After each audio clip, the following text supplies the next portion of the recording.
और डेडलाइन खत्म होने से पहले सीज फायर का ऐलान हो चुका है। ईरान अमेरिका के बीच सीज फायर का ऐलान हो चुका है। दिन की सबसे बड़ी खबर है अमेरिकी राष्ट्रपति ट्रंप के ओर से जिस तरीके से सीज फायर का ऐलान कर दिया जाता है और उसके बाद ईरान में सीज फायर पर 2 हफ्ते के लिए सहमति बन चुकी है। 2 हफ्ते तक ईरान और अमेरिका हमला नहीं करेंगे। अगर पॉइंटर्स में ईरान अमेरिका सीज फायर की पूरी कहानी को समझा जाए तो आप मानिए कि पाकिस्तान की प्रधानमंत्री शहबाज शरीफ ने यह घोषणा की कि ईरान अमेरिका ने अपने सहयोगियों के साथ मिलकर तत्काल प्रभाव से सीज फायर पर सहमति बना ली है। लेबनान सहित सभी क्षेत्र इसमें शामिल।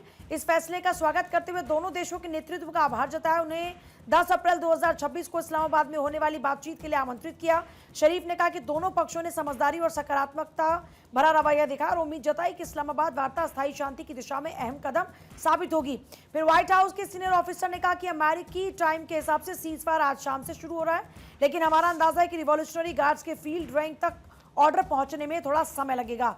2 हफ्ते के लिए ईरान की आर्म फोर्स के साथ कोऑर्डिनेशन और टेक्निकल दिक्कतों पर ध्यान देकर हॉर्मुज स्ट्रेट से सुरक्षित रास्ता बनाया जा सकेगा। ईरान के विदेश मंत्री इराक्ची का कहना है कि ईरान की सेना के तालमेल से 2 हफ्तों तक हॉर्मुज जल डमरू मध्य से सुरक्षित रास्ता बनाया जा सकेगा। वहीं ईरान की सुप्रीम नेशनल सिक्योरिटी काउंसिल ने कहा कि सुप्रीम लीडर मोस्तफा खामनेई के निर्देश और परिषद की मंजूरी के बाद संघर्ष विराम का फैसला लिया गया है। बयान में यह भी कहा गया कि युद्ध के मैदान में ईरान और प्रतिरोध दूरी की बढ़त और दुश्मन की अपनी धमकियों को लागू करने में असफलता को देखते हुए यह फैसला लिया गया।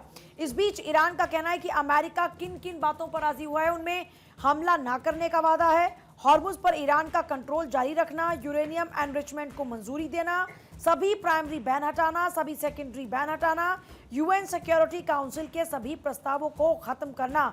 ट्रंप ने कहा कि पाकिस्तान के पीएम शहबाज शरीफ और फील्ड मार्शल आसिम मुनीर से बातचीत के आधार पर उनके इस अनुरोध को देखते हुए ईरान पर भेजी जा रही विनाशकारी सैन्य कार्रवाई को रोका जाता है। ईरान पर बमबारी और हमले के 2 सप्ताह के लिए निलंबित किए जाने पर सहमति बन चुकी है।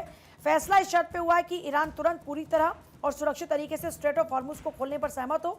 दोनों पक्ष की ओर से सीज फायर बताया गया और कहा गया कि ऐसा इसलिए किया जा रहा है क्योंकि अमेरिका अपने लगभग सभी सैन्य उद्देश्यों को हासिल कर चुका है। ईरान के साथ दीर्घकालिक शांति समझौता और मध्य पूर्व में शांति को लेकर बातचीत काफी आगे बढ़ चुकी है। ट्रंप के मुताबिक ईरान ने 10 बिंदुओं वाला प्रस्ताव दिया। इसे बातचीत के लिए एक व्यवहारिक आधार माना जा रहा है। अमेरिका और ईरान के बीच पहले से विवाद और के जो मुद्दे थे ज्यादातर उन पर सहमति बन चुकी है।